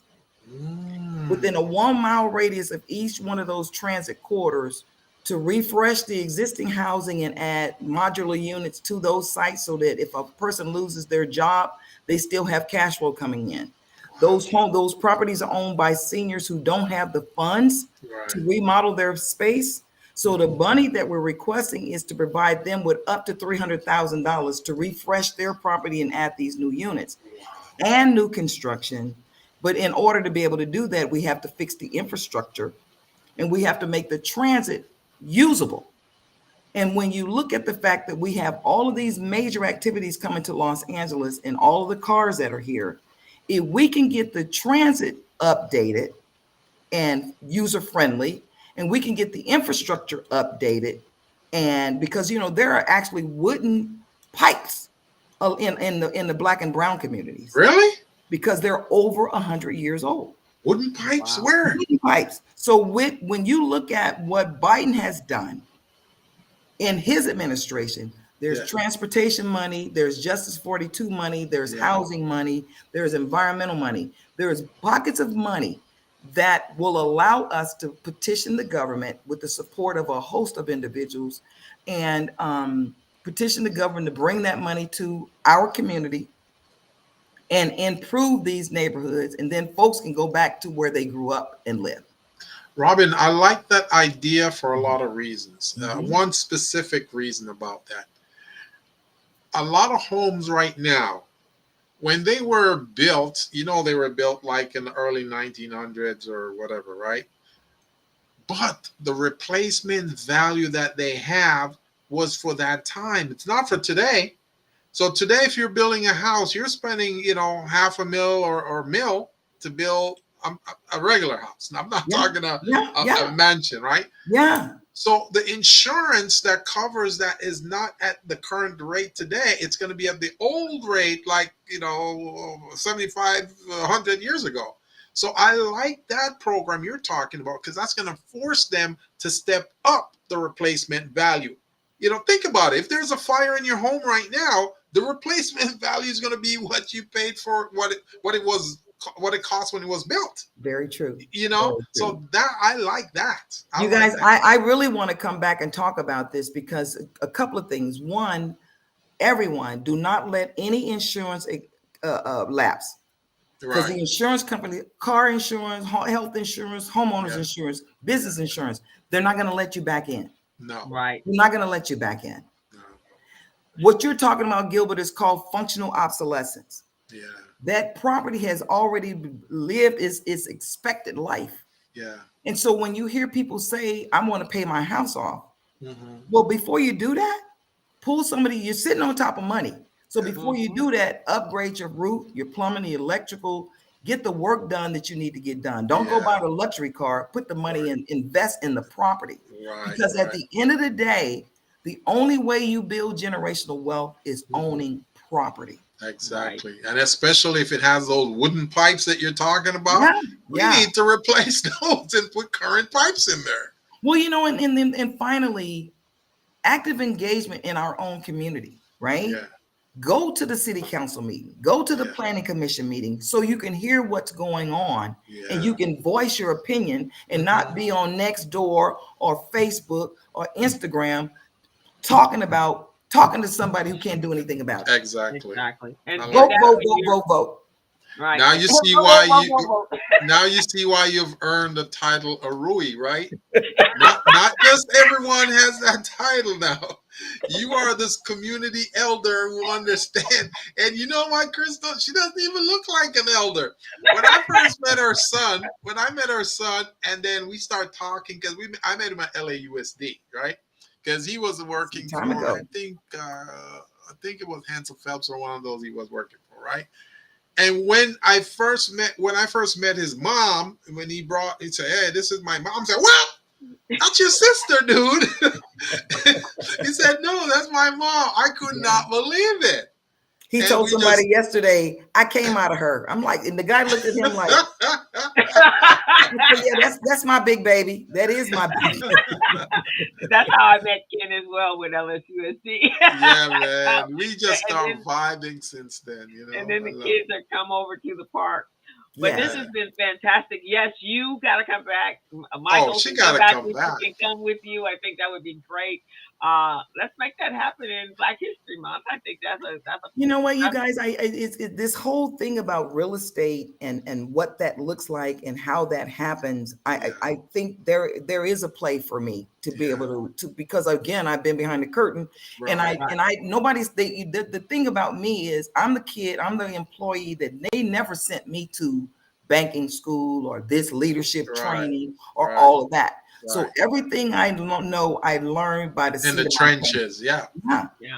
Reading, connecting, listening, taking notes. So you know, I'm more than willing to revisit that piece. And Michael Anderson and the team that he's put together. Let me just one last thing. McKinsey did an economic study on the development, on the plan. Mm-hmm. They sat to us. McKinsey is a global think tank. Yeah. They said to us, "You guys are one of the first set of clients that we've had that participated in truly engaged in the process, and then knew what kind of outcome you were looking for." And so the guy said in a talk on December 14th, if this group only does 25% of what they're talking about doing, they've done more than any organization across this country. Amazing. Wow. Amazing. Because we're not operating in silos. Yeah. We are, Crystal's word, we are collaborating. That's right. This allyship. And we've also determined that part of our plan is we're going to hire local. Yeah. So we're selling houses. We want the local broker in that good to partner with the big company. Yeah. So that the money stays in our community. Awesome. The next thing we want to talk to you about when you come back, Robin, is lines of credit for small and micro business. I mean, coming from the banking and, you know, you understand that dynamic back there. I want to see how we can operate out of the box to help these micro and small businesses. So just a little something to think about. Well, you know, and with that, when we do that, then we need to bring in the CDFIs. Yes, let's because do that. That's the group that was built to get that group, you know, to provide that to them. Yeah, because maybe we can get Mark in here. Mark from PCR. Well, you know, Mark or some of his clients. I mean, I'm sorry, some of the business advisors. As a matter of fact, I'm one of them. And then Colette, right? Is it Colette? Yeah, Colette. And then Quentin Strode from Vermont. Yeah, Quentin. Yeah. And, you know, excellent banker. And now he's with a CDFI. But there is an African-American group of executives that all run CDFIs in the United States. Mm. And Crystal, remember we had the lady, we had her on the community briefing.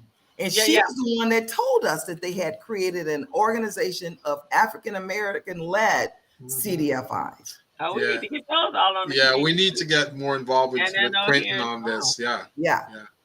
We're going to have to close out, guys. Robin, we don't want to leave you, Robin. It's a great Friday. It's a great Friday. Great way to end the week. And you're my bud, my mentor, my heart.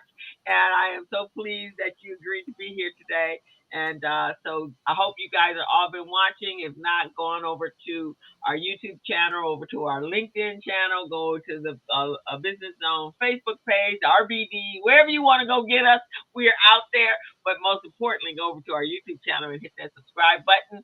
And like our videos, like every one of them. And if you like Miss Robin today, hit that like button because she's pretty incredible. I'm going to end the show, and this is specifically for Robin, because this is one of her passions right now. This is a message, a quote from Barack Obama. Mm-hmm. There's no such thing as a vote that doesn't matter. Our vote does matter.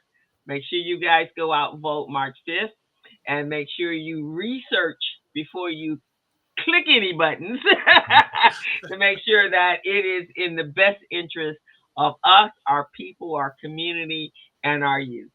And if there are propositions out there on the ballots, guys, I want you to read those propositions carefully and understand what they're about. Crystal, I just looked at my mortgage statement yesterday. My property tax went up. I'm going, what the heck is that? This is a part of those propositions that they sneak on us. You see what I'm saying? Right, exactly. So when you vote for some of those propositions, you're voting to tax yourselves. You know? Exactly. That's what I said.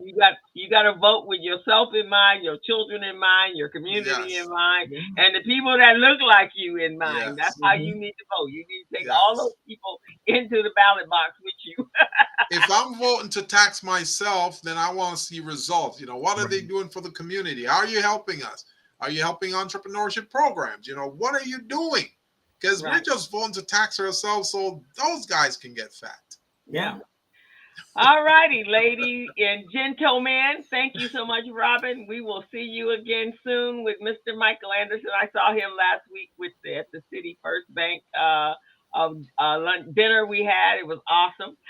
So into the next one. I think you were in cold St. Louis. St. Louis. No, so that's why we didn't see you.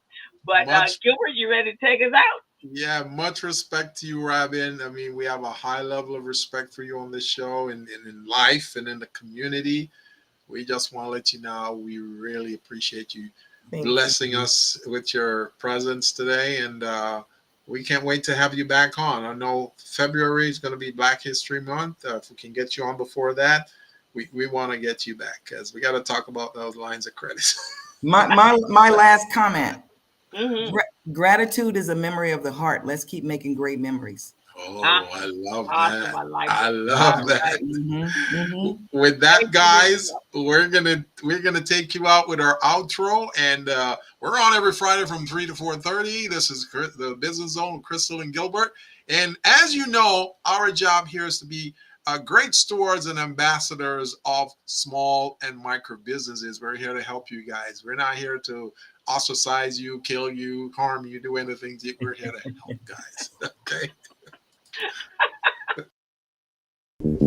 As a small biz pro, so we roll, using procurement, program, and control. As a small biz pro, so we grow, using procurement, program, and control. I'm a businessman.